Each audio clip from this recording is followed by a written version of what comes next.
You know, in some cultures, they say breaking a glass is a symbol of the impermanence and fragility of life. That is not the first glass that I've had today. Okay. The first glass of wine that I've had was this morning in my pajamas. And you're here to blame me. I'm not here to blame you for my problems. I'm responsible for what's going on. All this angst over a mid-morning pick-me-up? I went to lunch yesterday and I ordered a glass of wine. Civilized. And then it turns into 3. Oh, I see. The old bottomless wine glass trick. But I could have sworn it was only 1. What well-meaning soul pointed it out to you? Olivia, and she runs to Dante with her concerns. Overprotective mother-in-law. And then Tracy brings it up. Well, Tracy's overly sensitive about some issues. Well, Maxie comes over to my apartment and then she starts to bring it up. There you are in your jammies, knocking one back. I don't feel like I have a problem. Maybe you don't. But of course you would say that. How can you see that I'm not acting like myself if you don't even know me anymore? How could you know me when all you ever do is disappear? Fair enough.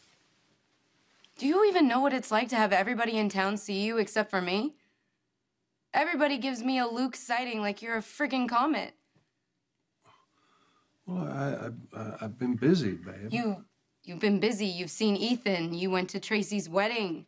Has it even occurred to you to congratulate me on mine?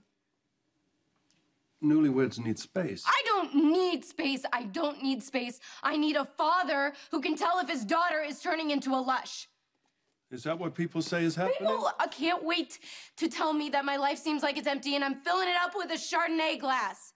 And given our family history... Yeah, I know. The curse my father gave me, I gave to Lucky and now to you. This is not me blaming you. This isn't some genetic disposition. I wouldn't fight you if you did. This problem is mine. So you think you do have a problem? Everybody close to me seems to think so.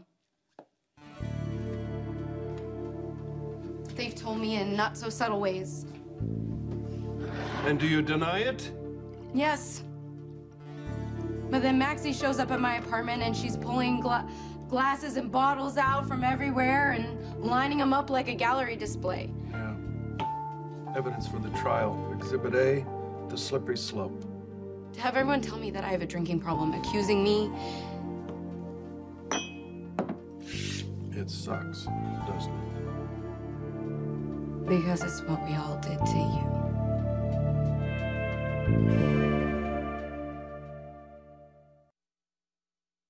Everyone says that they mean well and they're just trying to help. Lulu, there is a whole world of difference between a couple of extra Pinots and a lifelong marriage to John Barleycorn. You know what? Don't make this about you. This is my situation. Don't make it about you and your pointless misery. Well, maybe all misery is pointless. That's what you believe? After the intervention, I knocked around for months, believing fully that all we are is a bunch of random carbon particles stuck together, slamming around in the universe. And now? Now I'm back and I'm sober. And I'm concerned about you. Why? Because I have been too absent in your life. I don't know what's going on with you. And I do love you.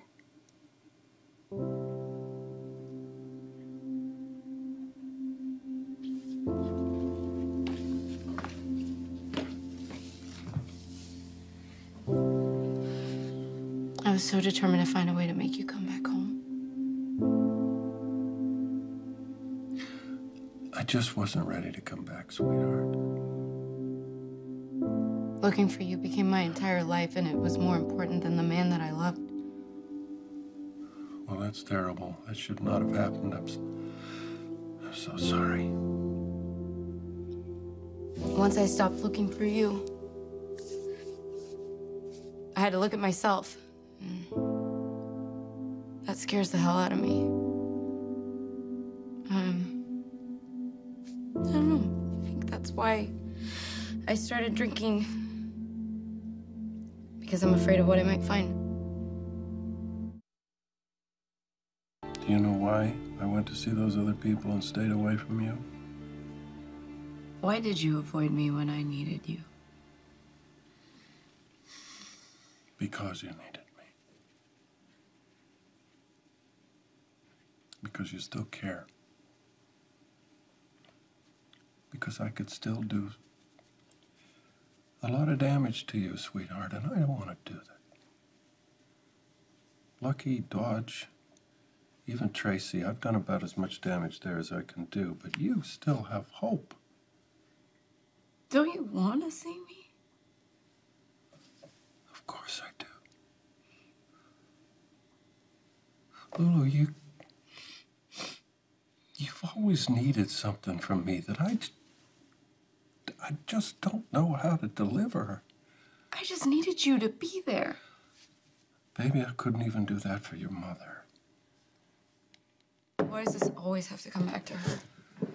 Because Laura is a cautionary tale. She's what happens to people I love who depend on me. I am not Mom. No, but in many ways, you're very much like her. How?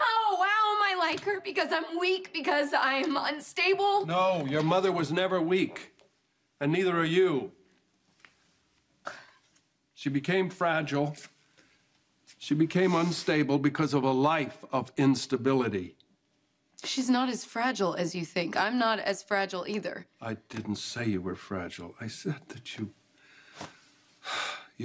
love so deeply. You hold on to hope beyond reason, and in that way, you are like your mother. Then I'm proud that I'm like her. You should be proud. But I'm like you, too. I know that the world is a bitter, angry place with people who are just out for themselves, and I trust, but I don't trust too easily, and I love, but I don't...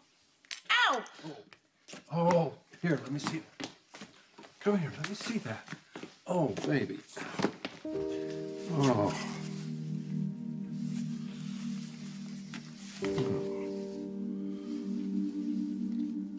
I used to know who I was, and I knew where I was going, but I don't feel that anymore. I have a man that is in love with me, so why am I so lost?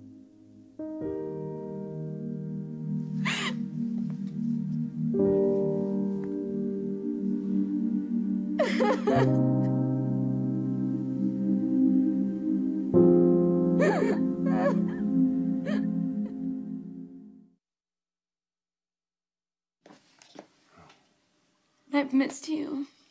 I missed you too, baby girl. You shouldn't stay away from me because you're afraid you're gonna hurt me. It's like it or not, you are my dad. Hey, whoever said I don't love being your father? You have a funny way of showing it. I know.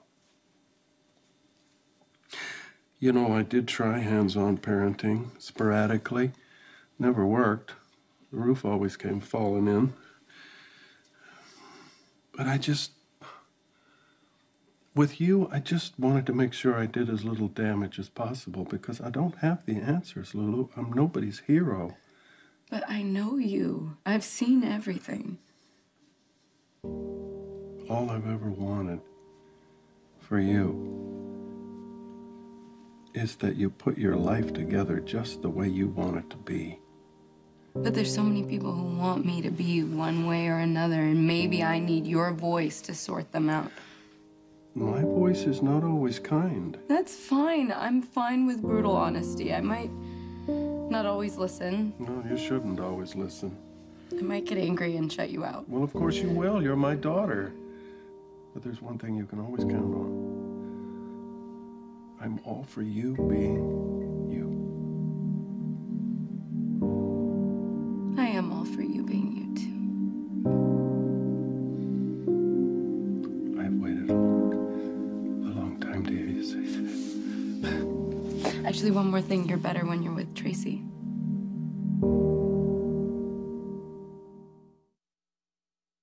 Tracy's a happily married woman. think she's so happy being Mrs. Anthony Zakara. Well, then why'd she marry the spud? He's blackmailing her. She called marrying him a stall tactic. Yeah, seems like a hell of a stall. So you gonna help? I don't recall Tracy asking for my help. I don't recall you needing an invitation. When did this conversation become about me? Because it's always about you. All right, touche. I just want to see you happy. That would make me happy. Yeah. What else would make you happy? I am happy. I've married the man of my dreams. I love Dante. I love our marriage. I think I want something. I want something that is totally mine. You know, baby, it takes a lifetime to find out what that is. And then, it changes. Well, then I guess I just want to be okay with the path, and I want to be okay with being a work in progress. You want to be able to have a glass of wine with your husband and not have it a referendum on your life. I want to know who I am and be happy with that. Well, I'll tell you what. If it's a long, bumpy road to get there, fire up the engine, because I'll take that ride with you. I think things do happen for a reason. Maybe they do. You got us talking like this again, so I believe it.